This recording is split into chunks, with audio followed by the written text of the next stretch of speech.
Hey, welcome to Bikes, Boats, and Bivouacs. This is a preview of the OMI trip. Marie, what's OMI stand for? Ohio, Michigan, and Indiana. That's right.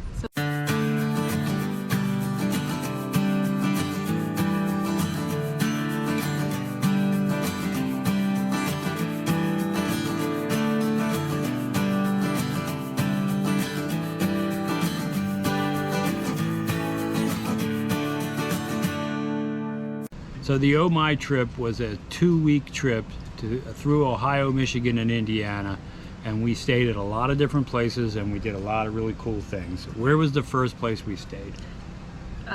Du Bois, KOA. Yeah, Treasure Lake. Yeah, so Treasure Lake, KOA is in Du Bois, Pennsylvania, which is western Pennsylvania. We live in eastern Pennsylvania. So that was our first stop.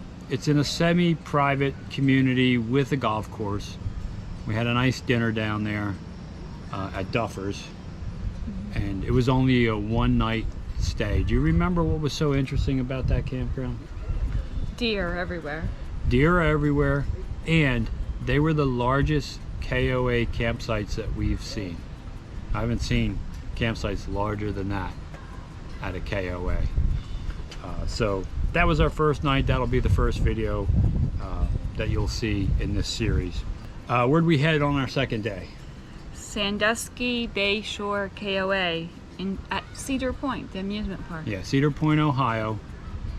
We live outside of Allentown, and Dorney Park and Wildwater Kingdom are amusement parks near us, and they're owned by Cedar Fair, the company that runs the amusement park at Cedar Point in Ohio.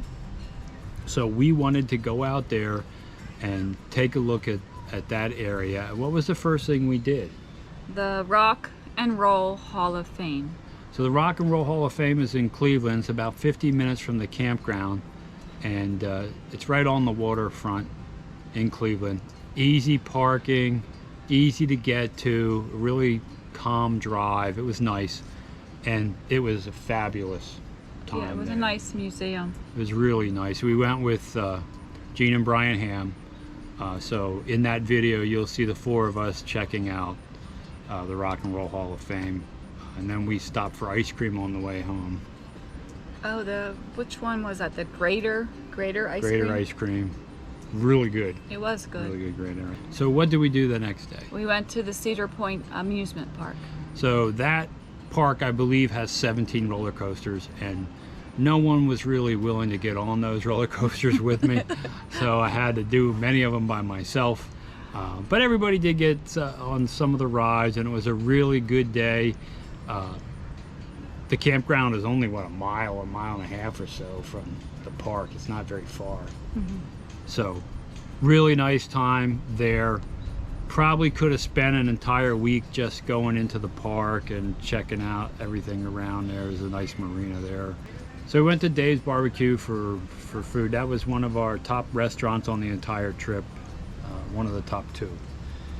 So that was nice. And then we decided to move on and head towards Detroit.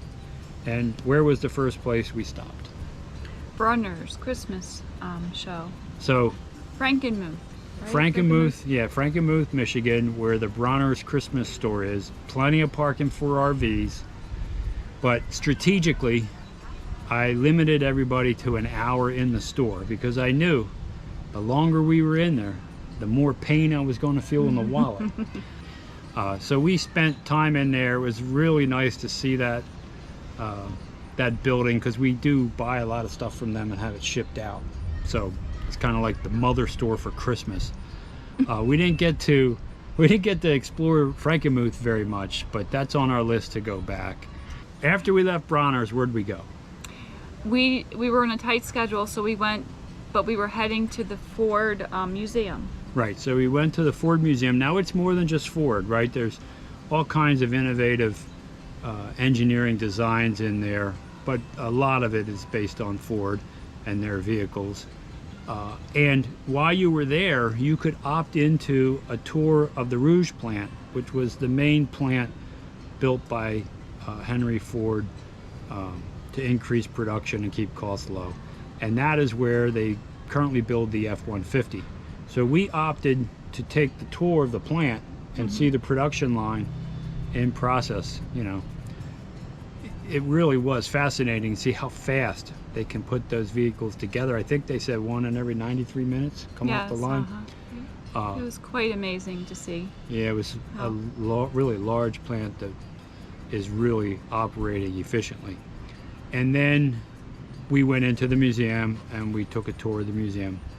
They have parking for RVs, so don't be afraid to stop. We weren't at the campground yet. We were still on the road, so both Bronner's and the Ford Museum, I had the trailer behind me, and Tim and Dawn had their Class A with their car being towed behind it, and Brian and Jean had their Class C with their car towed, and we had plenty of parking. No worries. So, yeah, so don't worry about that. And then once we were done there, we headed to the campground. Where did we stay that night? Detroit, Auburn Hills. So the Auburn Hills KOA, it's really called the Auburn Hills Holly KOA, but you know, it's just outside of Detroit. So that's why we picked it. We stayed there for just one night. And what did we get to play there? We moved the picnic tables out of the pavilion and we played pickleball. So Pickleball. This pavilion, concrete pad with the lines, looked perfect for pickleball court. And Brian happened to have his portable net. So we moved the picnic tables out from under there, put the net there, and we played pickleball at that place. It was a nice campground. They did have a lot of amenities there. They had a pool there and mini golf and some other things. But again, that was just a one-night stay, so we didn't get to spend a lot of time there. But you'll see in the review, it's a good stopover, especially if you're going to, you know, look at the Ford Museum and the Ford plant. And then where'd we head next?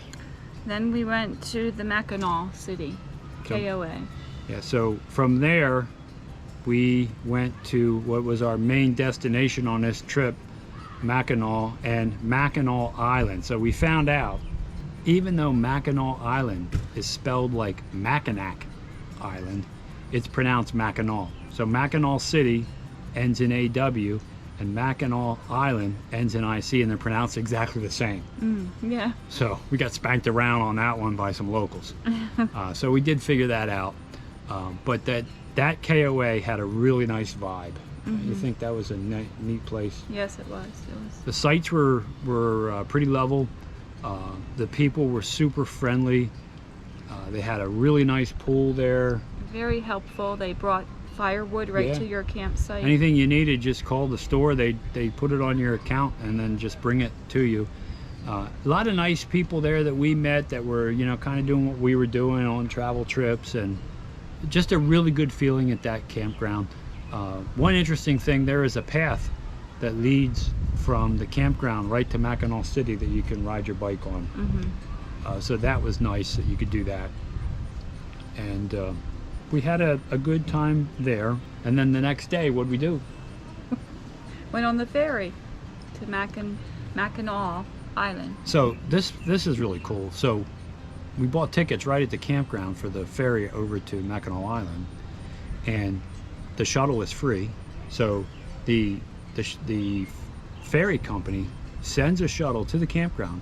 They pick you up. We were also taking our bicycles over there to ride the island because there's no cars allowed on Mackinac Island, and they put everything in the thing to take you in the shuttle, and they take you over there. So that was a really an added benefit that I didn't realize we would have. And then we rode the entire island. We did an entire loop around the island. It was really fun to do that. So you'll see these in subsequent videos. And we also toured the Grand Hotel. I think it was Somewhere in Time? Isn't that the movie? Yes, Somewhere in there. Time. So that was filmed there. So you'll get to see that hotel. It was in the 1950s, I believe. Yeah, somewhere in that video. And then the day after that, we headed up the UP, the Upper Peninsula. What were we going to do up there?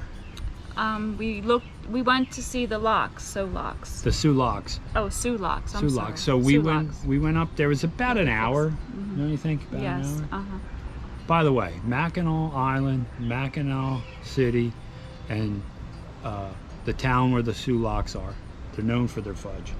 Fudge. We have lots of fudge. So we bought fudge at every single store that we went into. Lots of fudge. But anyway, it was about a 50 to 60 minute ride. We got up there and got on a boat and then toured the locks, actually went through the lock and back. And what we didn't know or didn't realize is those ships go through those locks for free. Yes. Because it's a Corps of Engineer project. So that was really cool. And you'll see that in the video. It's a really neat video. And then we always, on those long trips, we take our kayaks with us. And we decided to kayak Lake Michigan. Right. And we were in Cecil Bay.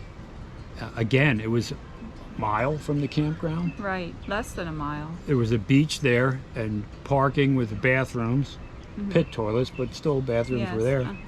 So we all put our kayaks in there, and the 6 of us kayaked around to the area where they look at the night sky. Can't remember what it's called, but I'll put it in the video right here for you so you can see it. But that was a really nice day kayaking, a very calm day. And then after that, the next day it was time to leave. Where'd we head? We went to Elkhart, KOA. Elkhart, Indiana. So in Elkhart, Indiana, like that's ground zero for RVs, right? Most of them are built there, right around that area, and the RV museum is out there. So that's why we really wanted to get to Indiana. So we stayed at the Elkhart KOA, Elkhart Middlebury KOA, I think is the official title. And that campground had a really nice pool. They had mini golf, a fishing pond, and it was very convenient for what we did. The real reason we were in Elkhart was to go see the RV museum, and then also you flew home from there. Right. I left from Fort Wayne, Indiana to go home. The animals had a bunch of appointments, and so did Marie, so she flew home from the airport in Indiana, but we continued the trip, and we were at the RV museum. And what was interesting about one of the pieces in the museum? A good friend whom I just finished a pilgrimage in Spain with, Lynn, her father donated an antique mini traveler RV to this particular museum, so Scott was on the lookout for that. Yeah, so Marie was over in Spain, Portugal to walk the Camino Trail and this person was the person she walked with and roomed with while she was over there. And in the conversation, she had found out that her father has businesses in that area, and he donated his travel trailer to the museum. And I, of course, got some video, and you'll see that in the video on the museum. So that was really cool. And then it was time to leave again. Where did I head next? Well, then you were going to Dayton, Ohio, right? Yeah, so the Dayton Brooksville KOA. Now, if this KOA was closer to our house, this might be one of the regular camping stops for us. So this campground had really nice sites, and they also had a lot of cool amenities. The pool was just fabulous. We were in the pool quite a bit. So what we really stopped in Dayton for was the Air Force Museum at Wright Pat Air Force Base. The cool thing about this museum, it's free, and for those of you who may struggle walking, they have the electric scooters available for free, so that you can see the entire museum. Now this museum is made up of 4 really large hangars. So the first hangar has like early air stuff and World War I, and then on the other side is World War II. Next is half the hangar has Vietnam and the other half is Korea. Then after that, the third hangar is the Cold War, and in that hangar was my favorite plane, the SR-71 spy plane. Any jet, when someone fires a missile at you, you can push the throttles forward and outrun it. that's a jet I would love to fly. I think they said you could make London to New York in 114 minutes in that plane. It holds a speed record. No one's beat it.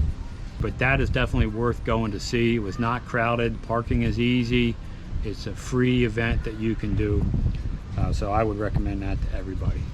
And then we had to cross back into Pennsylvania and stop at the Uniontown KOA. Okay. And what town is that? Connellsville?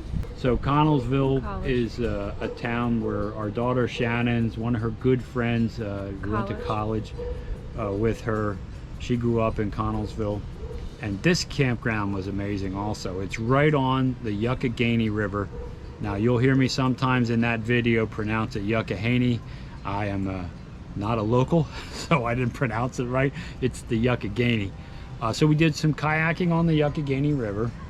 And then we also, the bike trail, that's a Rails to Trails ride from Pittsburgh to Washington, D.C. goes right through the middle of this campground. So we took our bikes down and we rode our bikes down the trail to an overlook that overlooks the Youghiogheny River, and spotted an otter down there and some fish. So that campground was really nice.